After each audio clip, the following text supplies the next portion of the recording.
Hi, I'm Martina, a young journalist at Nottingham College, and today I'm interviewing Kieran Foster, a lecturer at University of Nottingham. Hi, Kieran. Hi, you okay? Yes, thank you. Are you? I'm very good, thank you, yeah. Perfect. Would you like to introduce yourself a little bit, Kieran? Yeah, sure. So my name's Dr. Kieran Foster. I'm an assistant professor in film and screen studies at University of Nottingham, and I kind of have a speciality focus on horror in particular. On horror, amazing, great. So now, a colleague of yours has told me that you do work on horror movies. Can you tell me a little bit about that, and what is it about them that interests you? Sure, yeah. So I started, when I started my kind of original research for my PhD I did, I looked at Hammer, who are a British horror company, and I was working in their archive at the Montfort University in Leicester, and so I was looking at kind of like 1950s and 60s, like the first kind of colour Gothic horror films that Hammer did, and then looking at their unmade films, which was kind of the main part of the project, the films that they tried to get going, but couldn't really, despite loads of kind of creative and financial effort. So that was kind of like the project, but my interest in horror films goes way further back than that. I've been a bit fan of horror films for a long time, pretty, before, I can't really remember the moment exactly that I got into them.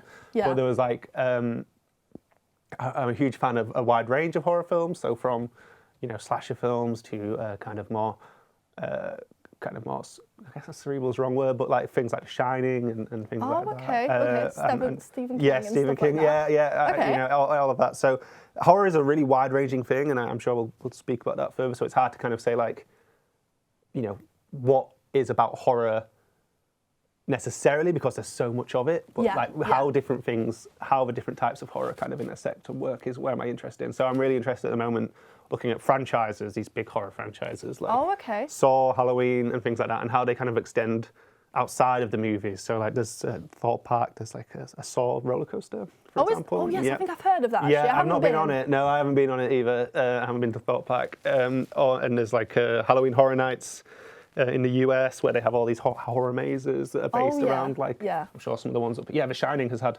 a horror maze at Universal. So basically just how these franchises are kind of so popular that they actually bleed out of the movie, TV realm and into other franchises as well. Oh, okay, amazing. So what, in your opinion, makes a good horror movie? Okay. Well, yeah, that's a good question. I guess it depends on what you're after, right? Because again, looking at the kind of the backdrop we've got here, so like what makes Hereditary a really great horror movie is completely different to what makes The Conjuring a great horror movie. Okay. Right? So like for me, for Hereditary, there is a sense of dread. There is a sense of uncomfortableness, right? It is trying to be horrific in a sense of that makes you like it doesn't want you to be comfortable at any point during the movie, right? Yeah. So it is horrible. It is horrible to watch, and the scenes that are in it are horrible. And sometimes that that's super effective. I think Hereditary is a fantastic movie, but it might not be one that you return to again and again and again, because it is making you feel bad, right? Okay. And like the idea of a horrific kind of response is, it's for a movie, it's never going to be like a real life horrific response. So if something horrific happens to you in real life, that is what we're talking about here is completely separate to that. What in terms of our engagement with horror movies, that's a different level of scared or horror, right? But Hereditary is certainly trying to make you feel uncomfortable. It's trying to make you feel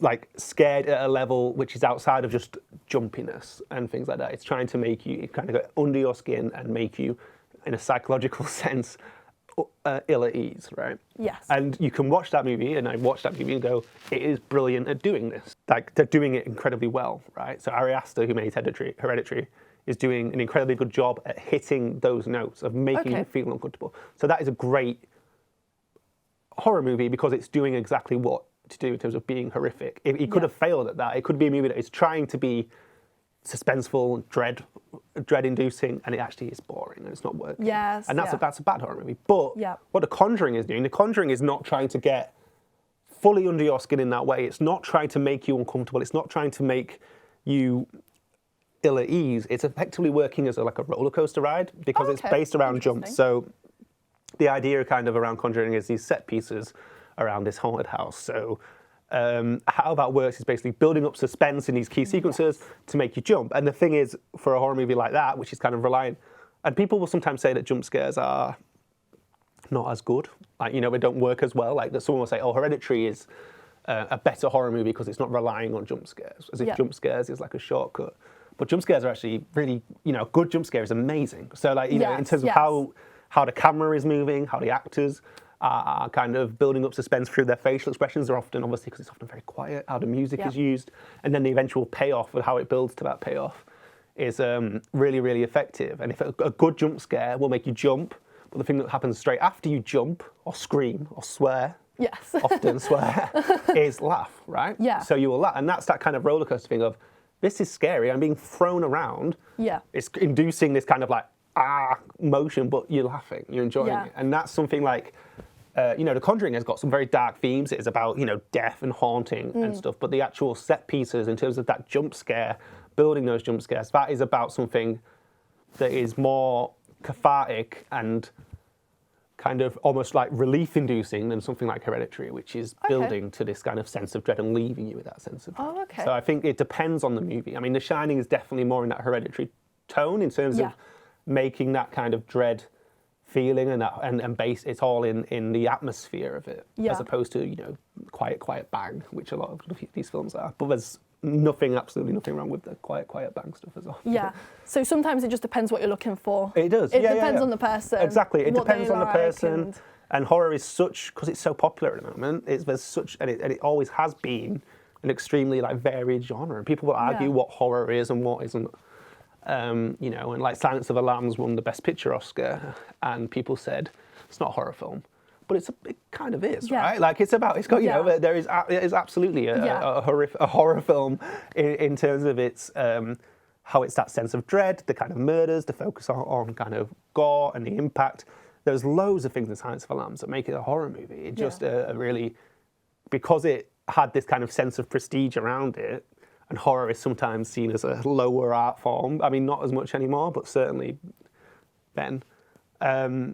It's almost like they don't want to connect that label to it. Right. So it completely, there's arguments over what is horror. I feel like it's very controversial sometimes. Sometimes, and like, Hereditary, I mean, there's a really good book by a chap called David Church called Post-Horror about this kind of attempt to say things like Hereditary and, Midsommar or Ari Aster films. And, Midsommar's a good one. Yeah.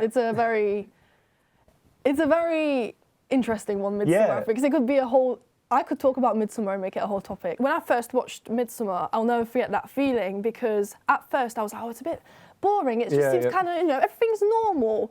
They go on that trip, they take some drugs, they have a lot of fun, but then it slowly starts creeping up on you, that feeling of like, something's wrong. Yeah. Something's really wrong. Yeah. But at the same time, they don't make it obvious. Because it's still like, we celebrate, because the whole theme of it is like, they're celebrating Midsummer, it's a cheery celebration, but behind that, suddenly they kill people and all of that things. Spoiler alert, by the way.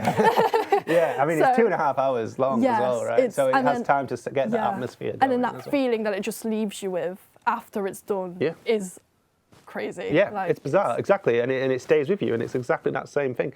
So there's this kind of idea of this like post-horror thing, but realistically, it's not post-horror. It's horror, right? It's doing exactly what horror films have been trying to do since the kind of dawn of cinema, which is, make content that is horrible and make you unease. So again, it's just such a wide-ranging and varied genre that it's different movies are doing different, kind of serving different functions. Yeah, so that leads really nicely onto the next thing that I wanted to talk about, and that's what does a horror movie do to the mind when you watch it? Talking about like the adrenaline maybe, because I really enjoy watching horror movies because I like to feel scared, but only when I know that there's not actually something there to hurt me. I like that feeling. Is that something maybe you want to elaborate on? Or I mean, there's that's what I kind of mentioned with the thing of the difference between a real life horrific experience and horror, because there is a comfort blanket in knowing that the screen is separate. At the same time, there is still, material that can be kind of triggering and content, and kind of that has kind of content in it is really impactful for people. The horror movies that rely on like extreme violence or sexual violence will not be this kind of comfort blanket viewing, because they will bleed into people's actual lives and things like that. So you can absolutely have a psychological effect where it is an effect that is, this is affecting me in a way that is actually about my personality and about my actual person that's on them.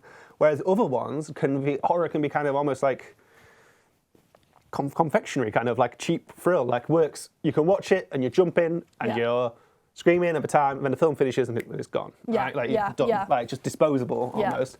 And they're not the great movies at all, but you can have a fun time at the cinema and then leave and go. Yeah. And then there's movies that actually try and kind of worm your way in, and sometimes it might not be the movie, it might be images from the movie, right? Okay, So like The Shining has some amazing images in it that will stay with you even if the film doesn't. So The Shining is one of my favourite films of all time.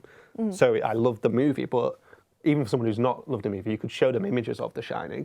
You could show them the kind of the scene of kind of Jack staring, like death stare up as the camera kind of moves towards him. You could show him with the axe, dragging it up behind him with the injured leg in the corridor, show him with his face in the door. And these are images people will know and kind of be affected by or certainly have that kind of resonance with. And there'll be times when it's the whole movie you'll get into your skin. So there's just lots of different levels to it. I mean, on a psychological level, it obviously, again, depending on the function of the film, it can be extraordinarily upsetting, even as you say, there's the removal of what's happening to you and what's happening to the people on screen. But then there's also those ones that are not upsetting, they're not anything. They're not, they work. So, I mean, we're talking about good horror movies here. Yes. Obviously, a bad horror movie can not work at the time, right? Yeah. You can be watching it and saying, this isn't working, right? Whereas kind of a mediocre horror film where you kind of go, okay, that kind of was effective, but it's gone. Like, it's out of my brain straight away. So, it kind of depends on the film, but psychological effects obviously will vary on person to person as well as kind of subgenre to subgenre. I feel like a lot of things that are challenging these days when you're like a movie producer and like a horror movie producer is possibly trying to get the movie not to be cliche. Yeah. Because now the more movies come out, the more ideas you got to come up with, and sometimes I feel like, in my opinion, a bad horror movie is a cliche horror movie. Yeah, that can be it. And that's why I really, really like found footage horror. Yeah. There is not a lot of it out there. And sometimes it's really difficult for me to find some. And quite a lot of it is quite old. For example, the Blair Witch Project, that's from 1999, I'm pretty sure. That's quite old. And you don't come across found footage horror as often nowadays.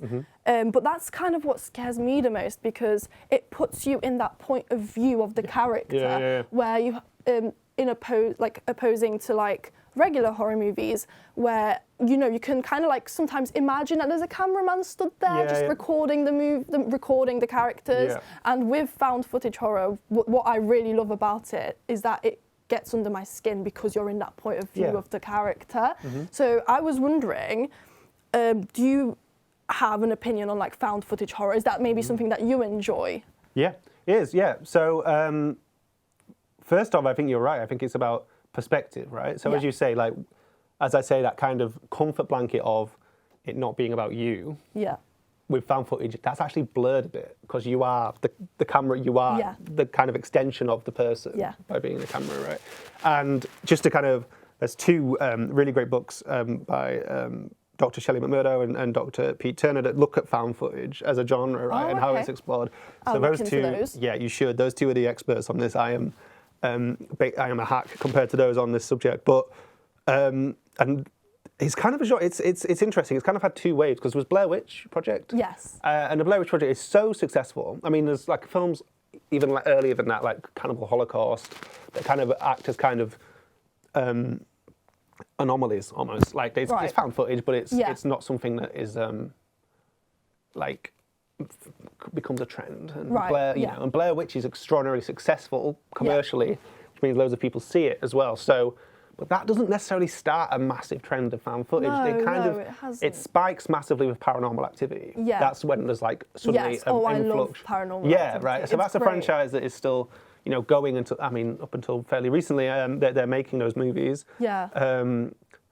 Jason Blum, who does Blumhouse, who is obviously... I could go on about Blumhouse. I've got very mixed opinions about Blumhouse. Okay, well, as a huge fan of Blumhouse, you got Split on there as well. Yes, that's Jason Blum's kind of calling card, that first Paranormal Activity movie. Yeah. And it leads to an influx of horror. So influx of found footage horror, rather. So that kind of causes this huge wave, and that kind of, it's international. There's films like Wreck, which is a Spanish zombie. I think that's on my list. Yeah, that has loads of actually. sequels. That's really good. There's the VHS franchise, which is really good. That's kind of like anthology, so lots of different short films within one feature film. Oh, That's okay. really great, obviously, because if one's not working for you, another one's coming along yeah. very shortly. Yeah. And there's a really great, one of my favourite kind of horror movies actually is one called Hell House, which is a found footage movie about a group of friends who are putting together a haunted house exhibition in a house that has this cursed history. I don't think I've actually heard of that one. Maybe I should check it out. Yeah. Yeah, you should. So it has like a cursed history, and they go in to build this attraction. So they're building this attraction, putting lots of creepy things up for the attraction, and then obviously it creates a creepy setting as well. There's been like 4 of those, I think. Oh, okay. So yeah, so it kind of depends. You know, it's a cycle. It is a kind of big subgenre of horror that has grown a lot in recent times, and I think it works effectively because of what you said. It blurs that boundary a bit between the comfort of this is objective, this is away from me, and oh god, I'm actually in this. And yes. So it's a really effective genre if done right. There's terrible found footage movies as well, but yeah. Yeah, it's something that I wish was a bit more popular actually. Maybe something that I wish was more out there these days. It comes and goes. Like a lot of horror is based on cycles. So like, so like in 1978, the first Halloween comes out. And basically that it's an extraordinarily low budget, and it becomes the highest grossing independent film of that time. So suddenly producers are like, oh god, like this slasher movie is this kind of like masked killer, or just even like killer, just going around killing a bunch of kind of teens. Yeah. That's the genre we want to do. So by night, even like Friday the 13th, which is a super popular franchise, literally comes about because the producer goes, oh, okay, let's pick a spooky date, like Halloween, Friday the 13th. And let's just announce it that we're doing a horror movie called Friday the 13th. Okay, yeah. And that's it. It's a complete rip-off in basically all functions of its kind of advertising and marketing, but it becomes super successful. So that's a cycle that kind of burns out by like 1984, and then you get the paranormal slasher like Nightmare on Elm Street, and then that burns out, and then you get like the meta slasher like Scream, which is like people who know about horror movies, so they they feel like they know they're in a horror movie. And that burns out, and you get remakes, and all those kind of things. Exactly. So you end up in these like you can like almost like, in terms of popular like American horror specifically, you end up with like distinct cycles of like, okay, that's kind of a slasher period, paranormal, and you can see, and there's obviously other things in the mix. There's other films being made, but certainly in terms of prominent, successful horror franchises, you can see how these cycles kind of exist. Yeah. Okay. So that I have a very what seems to actually be, I found out, quite an unpopular opinion about slasher horror movies. They're the ones I would say I enjoy the least because I find them the most cliche. However, they are probably the most popular types of horror movies. There's quite a lot. And I even made a little Google Forms quiz. Because it's something that I could use as well to get my opinion and other people's opinions out there and bring it back to me. I wanted to see what other people think. And to my surprise, over a quarter, which was the majority of people that answered, they enjoy slasher horror movies most, which was actually, like I mentioned, it was quite a surprise to me because I don't enjoy them as much because I tend to find them really cliche. It's hard to like come up with like, in my opinion, a slasher horror movie that just hasn't been done before because at the end of the day, it's just a person going around stabbing people or murdering them with an axe. You know what I mean? No, I do, So why do you think that's the genre that people might enjoy the most? I mean, for the record, I'm wearing, this is a Halloween t-shirt. This is Haddonfield 78. Haddonfield is the town from Halloween. Very on theme there. So accidentally, that's how cliche I am. So basically, if you take it from two perspectives, so from the producer's perspectives, right, from the people who make these movies, they're easy to make, right, because they're low budget. So if you've just got a bloke in a mask, and the idea is just going around kind of killing people, and you have to spend some time. You're on location, small group of actors, just working on special effects, and you know they're going to be successful and make a profit, right? Of course, you're going to make loads of them. Paranormal slashers are going to cost more money because you have effects and other ways of having to do these things. Big budget horror is rare in that sense, but in this kind of stripped back slasher version, you can make a product that, for a low budget, that then actually ends up making money. So you end up with a proliferation of product because it's making money until it isn't, and then it'll stop. Yeah, But yeah. it's cliche, and it's cliche on purpose. The idea of that kind of template that Halloween sets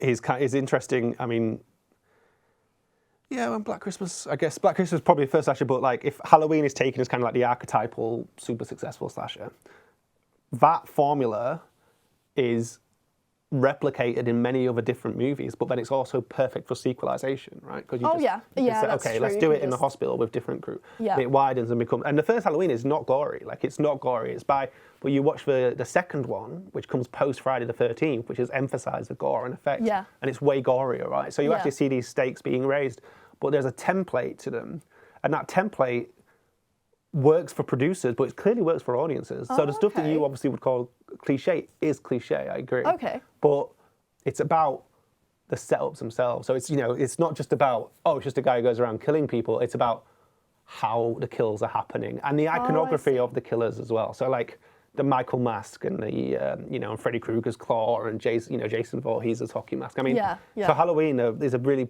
popular one because Halloween 1 and 2 came out, and then John Carpenter, who directed the first one and wrote the second one with Deborah Hill, she wrote the first one as well. They were like, okay, let's make the third one completely different. New cast, new characters, new plot, and we're going to make it an anthology series. So they were thinking like, okay, Halloween 4 would be about something different, Halloween 5, and it'd just be under the Halloween banner, right? Okay, so they released Halloween 3, call it Season of the Witch. It's got Tom Atkins in it. It's about a kind of a conspiracy by this Halloween company who make Halloween masks, this company to kind of take over the world with magic and as robots. And it's a great movie. It's really fun. At the time, it was hated. It made no money. Really? And it was commercially really like unsuccessful, but critically unpopular as well, because Michael Myers wasn't in it, right? The people wanted the killer. They wanted to see him. To the point where the fourth one, Halloween, comes out, and it's called specifically The Return of Michael Myers. That's the subtitle, because they want to be like, hey, okay, he's back. Sorry, we made a mistake. He's back. And it's the Revenge of Michael Myers, the Curse of Michael Myers.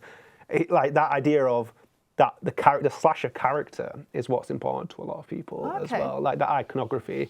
So your Jason Voorhees, your Michael Myers, your Freddy Kruegers, those kind of characters become super popular themselves because of the look and the skill of it. So there's a cliche, absolutely, but that kind of familiarity with these characters and with these icons, I think, is what brings people back to a lot of popular ones. Oh, I see. So basically, what I find cliche is actually what people like about it. I think so. Yeah, and obviously mileage will vary. I mean, there's some terrible Halloween movies, and there's some terrible, Friday the 13th movies, but horror fans who like. They will always find something. So there might be a terrible Halloween movie, but it has a really interesting or funny or inventive kill scene, right? Yeah. So they're like, okay, this film is garbage, but I really like the scene. I really like the kill scene in this sequence, right? Okay, Halloween 6 is terrible, but it's also got Paul Rudd in it, right? From like the 90s. Enough. So you're like watching it like, this is like a baby Paul Rudd. He hasn't aged. So, there's always something about these films that kind of horror fans will connect to. And obviously there's like a mythology as well, in terms of how the characters evolve and change. So it's completely kind of dependent on things like iconography, on things like the inventiveness of the kills and the gore, and like how people can separate that thing of like, this is a horrific thing that's happening, to actually be like, okay, I'm watching this as like a fun time. This is inventive and fun and like that roller coaster thing we spoke about earlier. Okay. Awesome. Brilliant. Okay, well, I think that's answered all of my questions that I have for you today. That was a really interesting chat, so thank you so much about that. Thanks for having me. Gave me a lot of insight. So thank you so much for coming in. No worries. I really appreciate it, and that's everything that I've got for you today. Brilliant. So that's thank you. perfect. So, thank you, and everyone, see you later.